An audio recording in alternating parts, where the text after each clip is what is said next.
सारी दुनिया है लॉकडाउन में, कोरोना है सबका रोना। डरने वाली बात नहीं है, सावधानी हमको रखनी है। 1 मीटर की दूरी से ही बात है हम सबको करनी है। बच्चों आओ पढ़ो सभी, कोरोना से डरो नहीं। बच्चों आओ पढ़ो सभी, कोरोना से डरो नहीं। पढ़ना लिखना है सबको, आगे बढ़ना है सबको। हेलो बच्चों, कैसे हैं आप? बच्चों, मेरा नाम आकांक्षा है और आज हम संसाधन और विकास पाठ के भाग 3 में मृदा संसाधन के बारे में चर्चा करेंगे। बच्चों, भाग 2 में अब तक हमने जाना कि भू संसाधन क्या होते हैं। हमने भारत में मुख्य भू आकृतियों के अंतर्गत आने वाले क्षेत्रों के बारे में जाना। हमने भू उपयोग के उद्देश्य और भू उपयोग को निर्धारित करने वाले तत्व भी पहचाने। हमने भूमि निम्नीकरण के कारण जाने और हमने भूमि संरक्षण के उपाय भी ढूंढे। बच्चों, आज हमारे चर्चा के बिंदु है मृदा एक संसाधन के रूप में, मृदा बनने की प्रक्रिया के मुख्य कारक, भारतीय मृदाओं का वर्गीकरण, मृदा अपरदन के कारण और मृदा संरक्षण के उपाय। तो सबसे पहले मृदा संसाधन क्या है? अब मृदा क्या होती है? मृदा शैल मलबा और जैव सामग्री का सम्मिश्रण है जो पृथ्वी की सतह पर विकसित होती है। शैल मलबा यानी कि जो चट्टानें होती हैं, जब वो टूट जाती हैं तो उनके जो सूक्ष्म तत्व होते हैं, और जैव सामग्री जैसे कि प्लांट्स, वनस्पति, एनिमल्स, जीव जंतु, इंसेक्ट्स, कीड़े मकोड़े और माइक्रो ऑर्गेनिजम्स जो सूक्ष्म जीवी होते हैं, इन सबके तत्वों का ये सम्मिश्रण है। हम सरल भाषा में इसको मिट्टी कहते हैं और हमने अपने घर के आंगन में, गमलों में, बगीचों में, खेतों में इसको देखा है। यह सबसे महत्वपूर्ण नवीकरण योग्य प्राकृतिक संसाधन है, यानी हम इसका उपयोग बार बार कर सकते हैं। प्राकृतिक संसाधन है यानी इसकी रचना प्रकृति ने की है। ये पौधों के विकास का माध्यम है और जीवों का पोषण करती है। हमने फूड चेन में यानी खाद्य श्रृंखला में पढ़ा था कि किस प्रकार से पौधे मृदा में विकसित होते हैं और इन पौधों से हम सभी मानवों को और जीव जंतुओं को खाद्य पदार्थ मिलते हैं। अतः हम अपने पोषण के लिए इन पर निर्भर करते हैं। अतः यह एक जीवंत तंत्र है। और मृदा बनने की जो प्रक्रिया है वह एक लंबी प्रक्रिया है। कुछ सेंटीमीटर मृदा बनने में लाखों वर्ष लग जाते हैं। यह जैव और अजैव दोनों पदार्थों से बनती है। जैव पदार्थ जैसे अभी हमने बताया, प्लांट्स, एनिमल्स, इंसेक्ट्स और माइक्रो ऑर्गेनिजम्स, और अजैव पदार्थ जैसे कि एयर, वाटर, मिनरल, ये सब अजैव पदार्थ हैं। अब अगर हम मृदा बनने की प्रक्रिया के बारे में देखें तो सबसे पहले हम सॉइल प्रोफाइल देखेंगे यानी कि मृदा परिच्छेदिका देखेंगे। बच्चों, अपनी जूनियर क्लासेस में हमने पृथ्वी की आंतरिक संरचना के बारे में पढ़ा था, यानी स्ट्रक्चर ऑफ अर्थ इंटीरियर, यानी सबसे ऊपरी जो सतह होती है पृथ्वी की वो होती है क्रस्ट, उसके अंदर मेंटल और उसके अंदर कोर होती है। उसी प्रकार से जो सॉइल होती है, मृदा होती है, वो भी कई परतों में विकसित होती है। तो इसकी जो सबसे ऊपरी परत होती है उसको कहते हैं ऊपरी संस्तर की मृदा। ये पतली सी परत होती है और जो भी वनस्पति है, वेजिटेशन है, वो इसी पर पाया जाता है। इसके ठीक नीचे जो परत होती है वह उपमृदा है जो अपक्षयित चट्टानों, बालू, गाद, सिल्ट और मृत्तिका के कणों से बनी हुई है। अब अपक्षयित चट्टानें क्या होती हैं? अब याद करिए और बताइए। हमने अपने जूनियर क्लासेस में पढ़ा था वेदरिंग और इरोजन के बारे में, अपक्षय और अपरदन के बारे में। अपक्षय क्या होता है? जब तापमान और वर्षा के कारण कोई चट्टान धीरे धीरे टूटकर सूक्ष्म तत्वों में विभाजित हो जाती है तो उसको हम वेदरिंग यानी अपक्षय कहते हैं। और जब यह कण एक स्थान से दूसरे स्थान पर पवन द्वारा या बहते हुए जल के द्वारा या हिमनद के द्वारा बहाकर ले जाए जाते हैं तो इसको हम इरोजन या अपरदन कहते हैं। तो जो ये दूसरी परत है वो अपक्षयित चट्टानों और बालू, गाद, सिल्ट और मृत्तिका के मिश्रण से बनी है। इसके नीचे की जो परत है वह अधा स्तरीय अपक्षयित आधारी चट्टान है, यानी आधारी चट्टान जिस पर ये मृदा बनी है पर जिसका अपक्षय हो चुका है, जो सूक्ष्म तत्व में विभाजित हो चुकी है। और जो सबसे नीचे वाली परत है वह है अपक्षय रहित आधारी चट्टान, यानी कि इस चट्टान के ऊपर ही ये मृदा विकसित हुई है पर ये इसका अपक्षय नहीं हुआ है, इसकी वेदरिंग नहीं हुई है क्योंकि इतने नीचे की परत में तापमान और वर्षा के कारक प्रभावित नहीं हो पाते हैं। अब अगर हम मृदा बनने की प्रक्रिया के मुख्य कारक के बारे में बात करें तो हम देखेंगे कि उच्चावच एक महत्वपूर्ण भूमिका निभाता है। उच्चावच में क्या आ जाता है, वहाँ का रिलीफ यानी वहाँ का एल्टीट्यूड और स्लोप कैसा है, ऊंचाई कैसी है और ढाल कैसा है। अब बताइए उच्चावच से मृदा पर क्या प्रभाव पड़ेगा, सोचिए। जी हाँ, उच्चावच से क्या प्रभाव पड़ेगा, मृदा के जमाव, कटाव और बहाव की तीव्रता निर्भर करती है। अगर हम जनक शैल की बात करें यानी जो आधारी चट्टान है, इसका प्रभाव क्या पड़ेगा मृदा पर। अब जो आधारी चट्टान में जो गुण पाए जाएंगे वही गुण इस पर विकसित होने वाली मृदा में पाए जाएंगे, जैसे कि इसका रंग, इसकी जो रासायनिक संरचना है, इसमें पाए जाने वाले जो खनिज हैं, जैसे कि अभी हम आगे पढ़ेंगे कि जो दक्षिण भारत का पठारी इलाका है वो लावाजनक शैलों से बना है और इसलिए वहाँ की मृदा जो है वो काले रंग की है क्योंकि उसमें लौह तत्व की अधिकता पाई जाती है। अगर जलवायु की बात करें तो जलवायु के जो कारक होते हैं जैसे तापमान और वर्षा, वे भी मृदा के अपर्दन, जमाव और कटाव की प्रक्रिया को निर्धारित करते हैं। अगर हम वनस्पति और अन्य जैव पदार्थ की बात करें तो वे मृदा में ह्यूमस फॉर्मेशन निर्धारित करते हैं। ह्यूमस क्या होता है, dead and decay remains of plants and animals. जब कोई भी जीव जंतु या वनस्पति अपना जीवन चक्र समाप्त करते हैं तो वे भी मृदा में मिल जाते हैं और धीरे धीरे सड़ जाते हैं। इसमें काफी वर्ष लगते हैं इनको बनने में। और अगर हम समय की बात करें तो समय मृदा की गहराई या थिकनेस को प्रभावित करता है और इसके साथ ही कुछ सहायक तत्व हैं जैसे कि तापमान परिवर्तन, बहते जल की क्रिया, पवन, हिमनद। ये सारे जो तत्व हैं ये अपघटन क्रियाओं को प्रभावित करते हैं, यानी कि ये वेदरिंग और इरोजन की, अपक्षय और कटाव की तीव्रता को प्रभावित करते हैं। अब मृदा को निर्धारित करने वाले तत्व क्या होते हैं, यानी हम कैसे कहेंगे ये किस प्रकार की मृदा है, तो उसके भौतिक गुणों के द्वारा। भौतिक गुण क्या होते हैं, उसकी फिजिकल प्रॉपर्टीज या वो देखने में कैसी है, उसकी गहराई कैसी है यानी कि थिकनेस, वो मोटी है या पतली परतों में है, उसका रंग कैसा है, वो काले रंग की है या लाल रंग की है या पीले रंग की है, उसके रासायनिक गुण यानी रासायनिक संरचना कैसी, उसमें कौन से खनिज की मात्रा अधिक है, कौन से खनिज उसमें कम पाए जाते हैं, उसकी आयु कितनी है, वह अभी नवीन बनी है या पुरातन मृदा है, उसका गठन कैसे हुआ है यानी उसमें जो कण है वो बड़े हैं या छोटे हैं। जैसे जो बहुत बड़े कण होते हैं वो ग्रेवल्स और पेबल्स होते हैं, उसके बाद सैंड, फिर सिल्ट, फिर क्ले और सबसे महीन जो लोम होता है। तो ये सारे तत्व मृदा को निर्धारित करे जाते हैं। अगर हम भारत में मृदाओं के वर्गीकरण के बारे में बात करें तो भारत में विविध प्रकार की मृदाएं पाई जाती हैं। अब विविधता के कारण क्या है, भारत में जो उच्चावच है यानी कि जो भू आकृति है भारत की, वो विभिन्न स्थानों पर भिन्न है। जैसे कि कहीं पर पठार पाए जाते हैं, कहीं पर्वत है तो कहीं मैदानी क्षेत्र है। इसलिए इन विभिन्न भू आकृतियों के कारण यहाँ पर विभिन्न प्रकार की मृदा विकसित हुई है। अगर हम जलवायु की बात करें तो आप देखेंगे कि कहीं पर आर्द्र जलवायु पाई जाती है, किन्हीं स्थानों पर 500 सेंटीमीटर से भी अधिक वार्षिक वर्षा होती है और कुछ स्थान हमारे देश में ऐसे हैं जहाँ 50 सेंटीमीटर से भी कम वार्षिक वर्षा होती है। इसी प्रकार से अगर हम वनस्पति की बात करें तो कहीं पर सदाबहार पर्णपाती वन पाए जाते हैं और कहीं पर शुष्क वन जिसमें कटीले झाड़ियां और पेड़ पौधे होते हैं वे पाए जाते हैं। इस कारण भारत में जो मृदाएं भी पाई जाती हैं वे भी विविध प्रकार की होती हैं। अब अगर हम भारत में मृदा के मुख्य प्रकार की बात करें तो भारत में Indian council of agricultural research और इसकी सहयोगी संस्थाएं समय समय पर मृदा के क्षेत्र में और कृषि के क्षेत्र में अनुसंधान करती रहती हैं। ICAR ने अंतर्राष्ट्रीय मानकों के अनुरूप भारतीय मृदा को 8 मुख्य भागों में विभाजित किया है, किंतु अभी कक्षा 10 के अपने पाठ्यक्रम में हमें 6 मुख्य मृदाओं के बारे में पढ़ना है। वे इस प्रकार से हैं: जलोढ़ मृदा, काली मृदा, लाल और पीली मृदा, लेटेराइट मृदा, मरुस्थलीय मृदा और पर्वत और वन मृदा। अब हम एक छोटी सी एक्टिविटी करेंगे।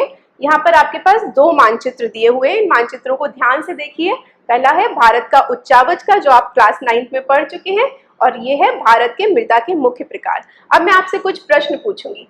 अब मुझे ये बताइए, भारत की मृदा का जो मानचित्र है वो देखिए और बताइए कि जहाँ पर पर्वतीय और वन मृदा है वहां पर कौन सी भू आकृति पाई जा रही है। पहले मृदा वाला मानचित्र देखिए और फिर उच्चावच वाला मानचित्र देखिए। जी हाँ, वहां पर हिमालय का पर्वतीय प्रदेश देख सकते हैं आप। इसी प्रकार से आप ये बताइए कि जो उत्तरी मैदान है, अगर व्यापक रूप से बात करें तो वहां पर कौन सी मृदा पाई जा रही है? जी हाँ, वहां पर जलोढ़ मृदा पाई जाती है। अगर हम दक्षिण के पठार के दक्षिण पूर्वी भाग की बात करें तो देख के बताइए दोनों मानचित्रों की वहां पर कौन सी मृदा पाई जाती है? जी हाँ, वहां पर लाल और पीली मृदा पाई जाती है। अब आप बताइए कि जो काली मृदा वाला क्षेत्र है वहां पर कौन सा भौतिक स्वरूप है? ध्यान से देखिए, जहां पर काली मृदा वाला क्षेत्र है वहां पर दक्षिण का पठार है। इसके बाद बताइए कि पश्चिमी घाट में कौन सी मृदा आप देख सकते हैं? मुख्यतः जो एक पतली सी सकरी सी लाइन है वहां पर लेटेराइट मृदा आप देख सकते हैं।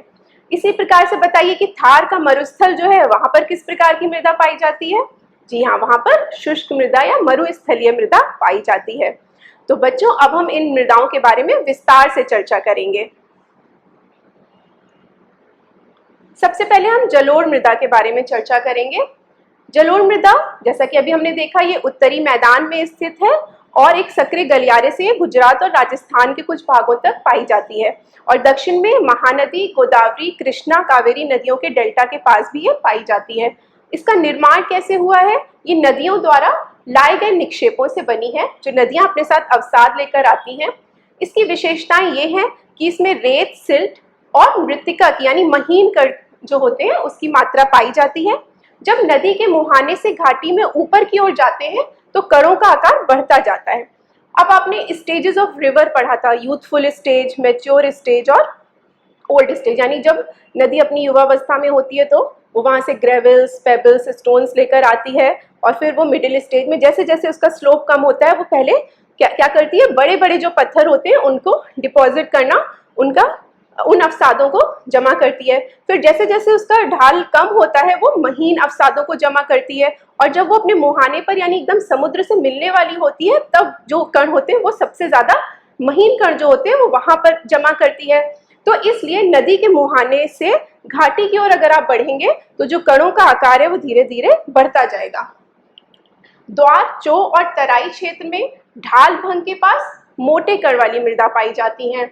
अब द्वार, चो और तराई क्षेत्र यानी जो हिमालय के पादप क्षेत्र के नीचे और उत्तरी मैदान के ऊपर जो एक पतली सी बेल्ट है जो मार्शी स्वैम्पी लोलैंड है, उसकी हाइट थोड़ी कम है और वो हमेशा पानी से तरबतर रहता है, उसकी मिट्टी हमेशा आर्द्रतापूर्ण रहती है, वहां पर मोटे कण वाली मृदा पाई जाती है। जैसे अपने उत्तर प्रदेश में लखीमपुर खीरी का जो क्षेत्र है वहां पर वो तराई का क्षेत्र है, वहां मोटे कण वाली मृदाएं पाई जाती हैं। अब जलोढ़ मृदा भी दो प्रकार की होती है, पुरानी जलोढ़ मृदा और नई जलोढ़ मृदा। पुरानी जलोढ़ यानी बांगर, इसमें कंकड़ की मात्रा अधिक होती है और नई जलोढ़ यानी कि खादर, ये महीन कणों से बनती है। हालांकि दोनों ही मृदाएं उपजाऊ होती हैं, पर जो नई जलोढ़ मृदा है वह अधिक उपजाऊ होती है क्योंकि हर साल इस क्षेत्र में बाढ़ आती है और बाढ़ आने के कारण ये मिट्टी को रिजुनेट कर देती है और मिट्टी का नवीनीकरण कर देती है। इस मृदा में पोटैश, फास्फोरस और चूने की मात्रा पाई जाती है। यहाँ पर गहन कृषि की जाती है। गहन कृषि यानी कि जब सीमित भूमि में हम उर्वरक और तकनीक को अप्लाई करके एक साल में एक से अधिक फसलें उगाते हैं तो उसको गहन कृषि कहते हैं। अब यहाँ का जनसंख्या घनत्व अधिक है, यानी प्रति वर्ग स्क्वायर किलोमीटर में रहने वाले लोग अधिक हैं क्योंकि मैदानी क्षेत्र है, उपजाऊ क्षेत्र है, समतल मैदान है, तो ये मानव जीवन के रहने के लिए बहुत अधिक सुविधापूर्ण है। अगर प्रमुख फसलों की बात करें तो यहाँ पर गन्ना, चावल, गेहूं और दलहन की फसलों के लिए यह मिट्टी बहुत ही अधिक उपयुक्त होती है। काली मृदा अथवा रेगर मृदा, अगर इसकी स्थिति की बात करें तो ये दक्षिण के पठार के बैसाल्ट क्षेत्र के उत्तर पश्चिमी भाग में महाराष्ट्र, सौराष्ट्र, मालवा के पठारों पर पाई जाती है। ये मध्य प्रदेश, छत्तीसगढ़ के पठार और दक्षिण पूर्वी दिशा में गोदावरी और कृष्णा नदी की घाटी तक पाई जाती है। इसका निर्माण कैसे हुआ है? जैसे हम जानते हैं कि दक्षिण के पठार का निर्माण फिशर इरप्शन से हुआ है, ज्वालामुखी उद्गार से हुआ है, तो ये लावाजनक शैलों से बनी है। इसकी विशेषताएं यह है कि इसका रंग काला है, ये बहुत महीन कणों से बनी हुई है, इसमें नमी धारण करने की क्षमता बहुत अधिक होती है। इसमें मैग्नीशियम, कैल्शियम कार्बोनेट, पोटैश और चूना पाया जाता है, पर इसमें फास्फोरस की मात्रा कम होती है। गर्म और सूखे मौसम में इसमें दरारें पड़ जाती हैं, जिससे हवा इसके अंदर जा सकती है और गीली होने पर यह चिपचिपी हो जाती है। इन कारणों से यह सेल्फ प्लॉइंग होती है, यानी कि स्वतः जुताई के योग्य होती है। ये मृदा कपास की खेती के लिए बहुत उपयोगी मानी जाती है, क्योंकि इसमें कपास बहुत आसानी से उगाया जा सकता है। अब हम लाल और पीली मृदा के बारे में बात करेंगे। अगर इसकी स्थिति देखें तो ये दक्षिण पठार के पूर्वी और दक्षिणी हिस्सों में पाई जाती है और उड़ीसा, छत्तीसगढ़, मध्य गंगा मैदान के दक्षिणी छोर पर और पश्चिमी घाट में पहाड़ी पथ पर ये पाई जाती है। इसका निर्माण कैसे हुआ है? इसका निर्माण रवेदार आग्नेय चट्टानों पर कम वर्षा वाले भागों में हुआ है। इसकी विशेषताएं ये है कि ये लाल रंग की होती है, और इसका कारण क्या है? क्योंकि ये रवेदार आग्नेय और रूपांतरित चट्टानों में लौह धातु के प्रसार के कारण हुआ है। इसमें लौह धातु की अधिकता होती है, इसी कारण इसका रंग लाल होता है। और कहीं कहीं पर जल योजन के कारण पीला रंग भी हो जाता है। जल योजन यानी कि यह एक रासायनिक अभिक्रिया है। जब कोई धातु पानी से मिलती है तो वो अपना रंग चेंज कर देती है। यहाँ पर जो प्रमुख फसलें हैं वो है मूंगफली, दलहन और चना। अब अगर हम लेटेराइट मृदा की बात करें तो यह दक्षिणी राज्यों जैसे केरल, महाराष्ट्र के पश्चिमी घाट क्षेत्रों में, उड़ीसा और पश्चिम बंगाल के कुछ भागों में और उत्तर पूर्वी प्रदेशों में पाई जाती है। इसका निर्माण उष्णकटिबंधीय व उपोष्ण कटिबंधीय जलवायु क्षेत्रों में हुआ है। और किस कारण से हुआ है? आर्द्र और शुष्क ऋतुओं के एक के बाद आने से, यानी कि पहले बहुत ज्यादा वर्षा हुई उस क्षेत्र में, फिर बहुत ज्यादा वहां पर गर्मी पड़ी, इस कारण होता है। ये भारी वर्षा से अत्यधिक निक्षालन की वजह से बनी। अब निक्षालन क्या होता है? जब बहुत भारी वर्षा होती है और मृदा की जो ऊपरी सतह होती है, ऊपरी उर्वर सतह होती है, वो पानी के साथ घुलकर नीचे चली जाती है, अंडरग्राउंड वाटर में चली जाती है। इससे जो टॉप सॉइल होती है वो अपनी उर्वरता खो देती है। इस कारण ये मृदाएं बहुत ही गहरी और अम्लीय होती है। इनकी पीएच वैल्यू 6.0 से भी कम होती है। जहां पर सदाबहार और पर्णपाती वन पाए जाते हैं वहां ये ह्यूमस युक्त होती हैं, और अर्धशुष्क पर्यावरण में इनमें ह्यूमस की कमी पाई जाती है। इन मृदाओं में अपर्दन की संभावना बहुत अधिक होती है, क्योंकि तापमान और वर्षा के कारक इन क्षेत्रों में बहुत अधिक प्रभावी होते हैं। इनके ट्रीटमेंट के बाद इनमें चाय, कॉफी, काजू की फसलें उगाई जाती हैं। अब आप सोचेंगे ट्रीटमेंट क्या होता है? हम बीमार पड़ जाते हैं तो हम डॉक्टर के पास जाते हैं, वो हमारा ब्लड टेस्ट लिखते हैं, हमें पता चलता है कि हमारे अंदर कौन कौन सी चीज़ों की कमी है। मान लीजिए अगर हमारे अंदर आयरन की कमी आती है तो वो हमें आयरन की दवाई देते हैं, हरी पत्तेदार सब्जियां खाने के लिए बोलते हैं। अगर हमें कैल्शियम की कमी है तो हमें कैल्शियम के सप्लीमेंट्स दिए जाते हैं, दूध के लिए पीने के लिए बोला जाता है। तो इसी प्रकार से जो मृदा जिन पोषक तत्वों में कम होती है उसमें वही केमिकल फर्टिलाइजर्स यूज करके उसको कृषि के योग्य बनाने का प्रयास किया जाता है, और इस प्रकार से उसमें अन्य चीजों की कृषि की संभावना भी बढ़ जाती है।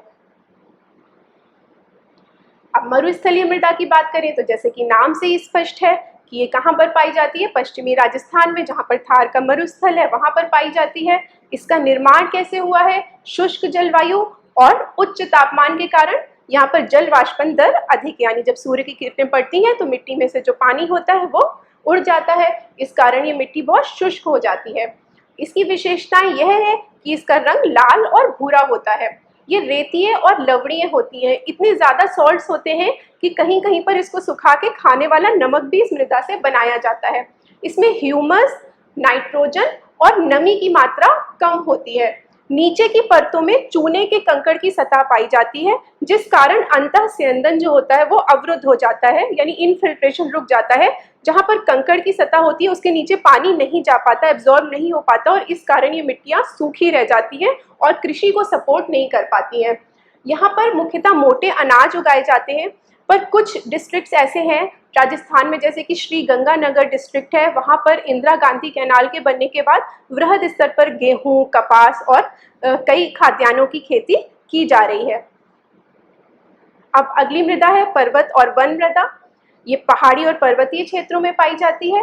नदी घाटी वाले क्षेत्रों में ये दोमट और सिल्टदार होती है, और ऊपरी ढालों पर मोटे कण पाए जाते हैं। ये अधिसिलिक होती हैं और इसमें ह्यूमस नहीं होता। ये नदी घाटी के निचले क्षेत्रों में उपजाऊ होती है, यानी जब हम पहाड़ से नीचे नदी की घाटी की ओर आएंगे तो ये वहाँ पर उपजाऊ होती हैं। इनके भी ट्रीटमेंट के बाद इसमें शीतोष्ण फल, चाय और मसाले आदि की खेती की जा सकती है। अब हम मृदा अपरदन के बारे में बात करेंगे। मृदा अपरदन क्या होता है? मृदा के कटाव और उसके बहाव की प्रक्रिया को मृदा अपरदन कहते हैं। मृदा अपरदन के मुख्यतः दो कारण होते हैं, मानवीय कारण यानी जो कारण हम उत्पन्न करते हैं, और प्राकृतिक कारण जो प्रकृति के द्वारा होते हैं। मानवीय कारण जैसे कि वनोन्मूलन, वनों का काटना, अति पशुचारण, निर्माण और खनन, इन सारी प्रक्रियाओं के कारण क्या होता है कि जो प्राकृतिक अपरदन के कारण होते हैं उनकी तीव्रता बढ़ जाती है।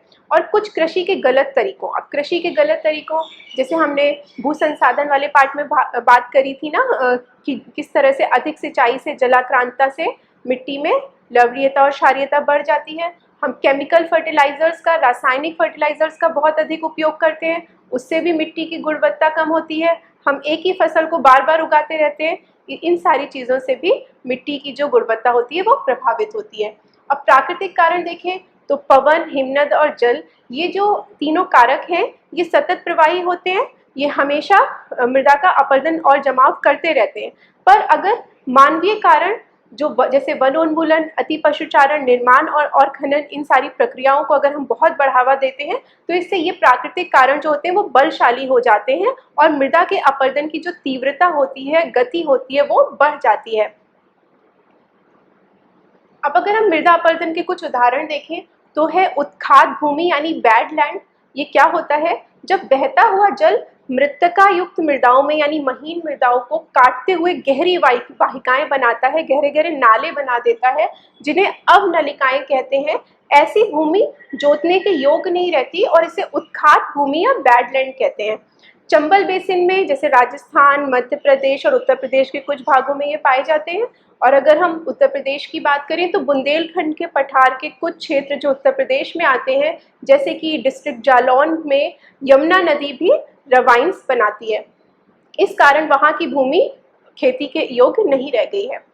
अब अगर हम चादर अपरदन की बात करें यानी शीट इरोजन, तो चादर अपरदन क्या होता है? जब जल विस्तृत क्षेत्र को ढके हुए ढाल के साथ नीचे की ओर बहता है तो जो ऊपरी मृदा होती है वो घुलकर नीचे बह जाती है, जैसे कि आप इस चित्र में देख पा रहे हैं। अब अगर हम मृदा संरक्षण के उपायों की बात करें तो कुछ ऐसी कृषि की तकनीकें हैं जो हम इस्तेमाल कर सकते हैं, तरीके हैं ऐसे कृषि के, जैसे समोच्च जुताई। समोच्च जुताई क्या होती है? ढाल वाली भूमि पर समोच्च रेखाओं के समानांतर हल चलाने से ढाल के साथ जल बहाव की गति घट जाती है। इसको इस प्रकार से समझते हैं। मान लीजिए ये ढाल वाला क्षेत्र है, अगर हम इसमें ऊपर से नीचे की ओर जुताई करेंगे तो क्या होगा? मृदा अपरदन की जो तीव्रता है वो बढ़ जाएगी। इसलिए हम क्या करते हैं? समोच्च रेखाओं के समानांतर खेती करते हैं, कंटूर लाइंस। समोच्च रेखाएं जो समान ऊंचाई वाले बिंदुओं को जोड़ती हैं, इमेजिनरी लाइंस होती हैं। हम इस प्रकार से हल चलाते हैं जिससे कि मृदा अपरदन की जो संभावना होती है वो कम हो जाती है। इसी प्रकार से सोपान कृषि की जाती है।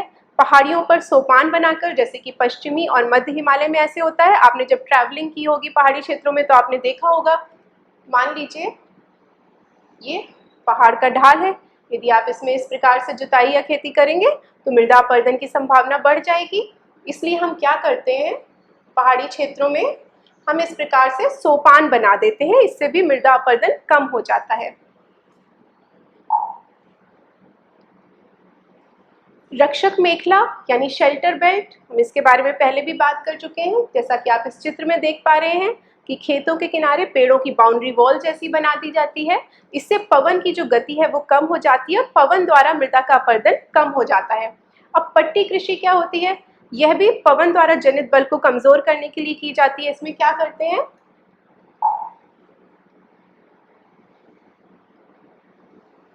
जब हम खेती करते हैं तो हम भूमि को इस तरह से पट्टियों में डिवाइड कर देते हैं और एक पट्टी पे मान लीजिए हमने कोई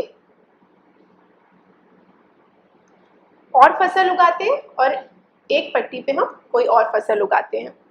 इससे क्या होता है? मान लीजिए ये जो पट्टी है इस पे मैंने थोड़ी ऊंचाई वाली फसल उगाई और यहाँ पर मैंने इस पट्टी पर घास वाली फसल उगा दी, तो इससे भी पवन द्वारा जो जनित बल है वो कमजोर पड़ जाता है। अब अगर हम सिंचाई की उचित तकनीक के बारे में बात करें तो हमने पढ़ा था कि पंजाब और हरियाणा में जलाक्रांतता से यानी वाटर लॉगिंग से लवणीयता और क्षारीयता बढ़ रही है मिट्टी में। तो इस कारण हम कुछ नई तकनीकें आई हैं, जैसे आप चित्र में देख पा रहे हैं स्प्रिंकलर इरिगेशन, एक फव्वारा जैसा एक नॉब होती है, उसको हम घुमाते हैं और इसमें क्या होता है, आपको देखने में लग रहा है कि बहुत वेग से पानी जा रहा है, पर ये हल्की हल्की बौछारें होती हैं, तो इससे मृदा का अपरदन रुक जाता है। और इसके अलावा ड्रिप इरिगेशन होता है, उसमें पाइप्स होते हैं और उन पाइप में छोटे छोटे छेद होते हैं। जब हम नॉब को घुमाते स्टार्ट कर देते हैं तो क्या होता है, उसमें से बूंद बूंद करके जल पेड़ों की जड़ों पे जाता है, सीधे पेड़ों की जड़ों में गिरता है, इससे भी मृदा का अपरदन कम हो जाता है। इसके अलावा हम फसल का चक्रीकरण करते हैं, क्रॉप रोटेशन करते हैं। क्रॉप रोटेशन यानी कि किसी एक मृदा पर एक ही फसल को बार बार नहीं उगाते हैं, हम बदल बदल कर फसलें उगाते हैं, इससे मृदा में पोषक तत्वों की कमी नहीं होती है। और एक नया ट्रेंड आजकल बहुत चल रहा है, आपने इसके बारे में सुना होगा, जैविक कृषि यानी ऑर्गेनिक फार्मिंग।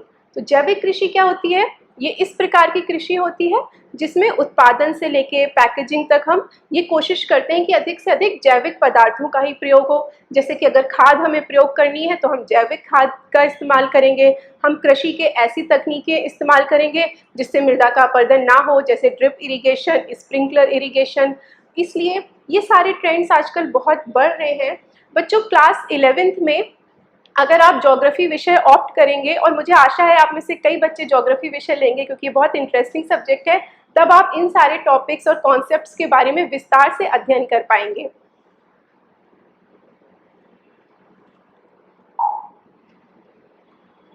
तो बच्चों, आज हमने जाना मृदा एक संसाधन के रूप में, हमने मृदा बनने की प्रक्रिया के मुख्य कारकों के बारे में भी जाना, हमने भारतीय मृदाओं का वर्गीकरण देखा और हमने मृदा अपरदन के कारण और उसके संरक्षण के उपाय भी ढूंढे।